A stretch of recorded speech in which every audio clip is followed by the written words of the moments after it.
There's no feeling more intense than starting over.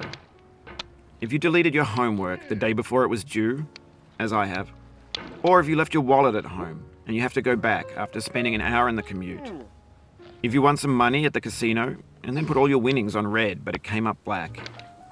If you got your best shirt dry cleaned before a wedding and then immediately dropped food on it.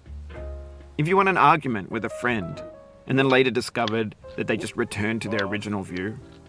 Starting over is harder than starting up. If you're not ready for that, like if you've already had a bad day, then what you're about to go through might be too much. Feel free to go away and come back. I'll be here. Alright, thanks for coming with me on this trip. I'll understand if you have to take a break at any point. Just find a safe place to stop and quit the game. And don't worry, I'll save your progress, always, even your mistakes. This game is a homage to a free game that came out in 2002, titled Sexy Hiking. The author of that game was Jazuo, a mysterious Czech designer who was known at the time as the father of B games. And B games are rough assemblages of found objects. Designers slap them together very quickly and freely, and they're often too rough and unfriendly to gain much of a following. They're built more for the joy of building them than as polished products. In a certain way, Sexy Hiking is the perfect embodiment of a B game. It's built almost entirely out of found and recycled parts, and it's one of the most unusual and unfriendly games of its time. In it, your task is simply to drag yourself up a mountain with a hammer. And that act of climbing, in the digital world or in real life, has certain essential properties that give the game its flavor. No amount of forward progress is guaranteed. Some cliffs are too sheer or too slippery. And the player is constantly, unremittingly in danger of falling and losing everything. Anyway, when you start Sexy Hiking, you're standing next to this dead tree that blocks the way to the entire rest of the game. It might take you an hour to get over that tree, and a lot of people never got past it. You prod and you poke at it, exploring the limits of your reach and your strength, trying to find a way up and over. And there's a sense of truth in that lack of compromise. Most obstacles in video game worlds are fake. You can be completely confident in your ability to get through them once you have the correct method or the correct equipment or just by spending enough time. In that sense, every pixelated obstacle in Sexy Hiking is real. The obstacles in Sexy Hiking are unyielding, and that makes the game uniquely frustrating. But I'm not sure Jazuo intended to make a frustrating game. The frustration is just essential to the act of climbing, and it's authentic to the process of building a game about climbing. A funny thing happened to me as I was building this mountain. I'd have an idea for a new obstacle, and I'd build it, test it, and it would usually turn out to be unreasonably hard. But I couldn't bring myself to make it easier. It already felt like my inability to get past the new obstacle was my fault as a player rather than as a builder.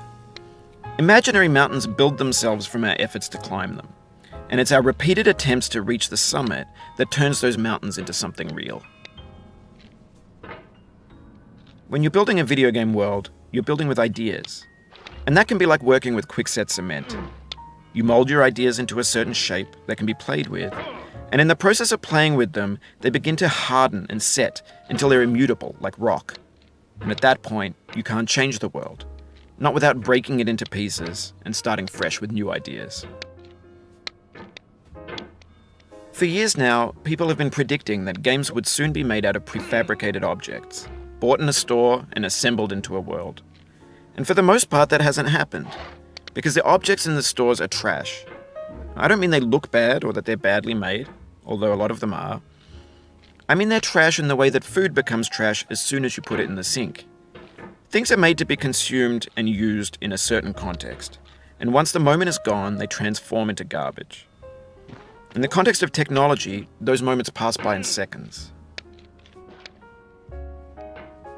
Over time, we've poured more and more refuse into this vast digital landfill that we call the internet. It now vastly outnumbers and outweighs the things that are fresh and untainted and unused. When everything around us is cultural trash, trash becomes the new medium, the lingua franca of the digital age. And you can build culture out of trash. But only trash culture. B games, B movies, B music, B philosophy.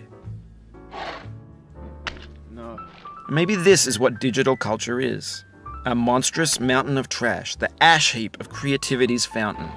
A landfill with everything we ever thought of in it. Grand, infinite, and unsorted. There's 3D models of breakfast, Gen X's fanfic novels, scan magazines, green screen Shia LaBeouf, banned snuff scenes on LiveLeak. Facebook's got lifelike bots with unbranded adverts and candid shots of Kanye and Taylor Swift mashups, car crash epic failed GIFs, Russian dashcam vids, discussions of McRibs, discarded, forgotten, unrecycled, muddled, rotten, untitled. Everything's fresh for about 6 seconds, until some newer thing beckons, and we hit refresh. And there's years of persevering, disappearing into the pile, out of style, out of sight. In this context, it's tempting to make friendly content that's gentle, that lets you churn through it but not earn it. Why make something demanding if it just gets piled up in the landfill, filed in with the bland things? When games were new, they wanted a lot from you.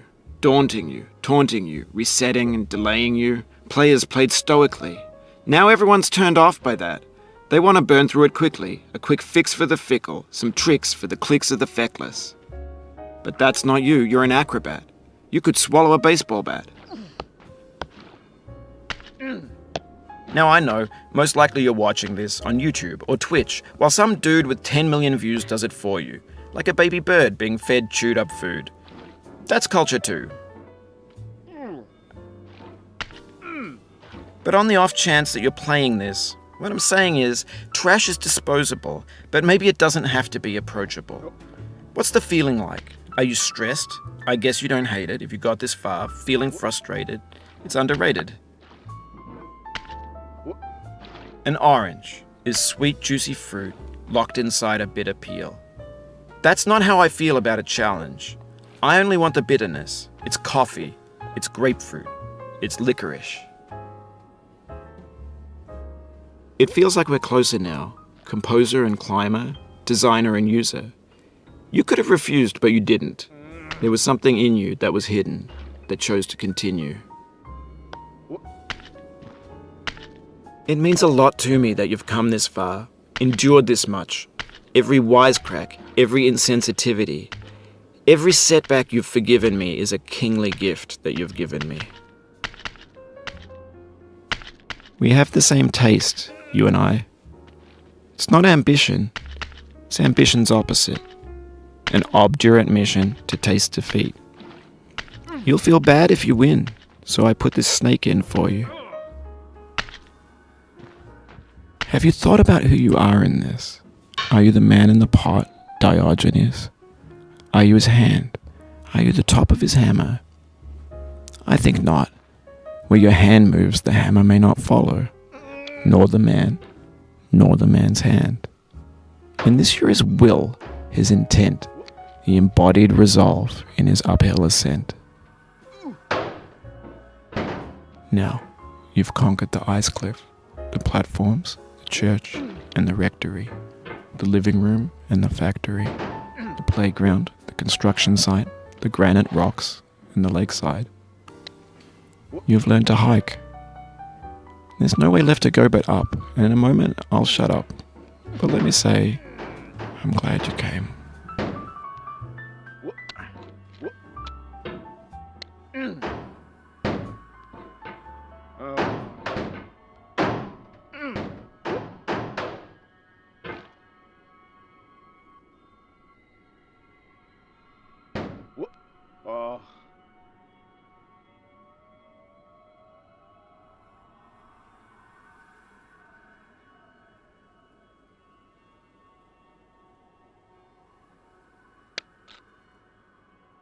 I dedicate this game to you, the one who came this far.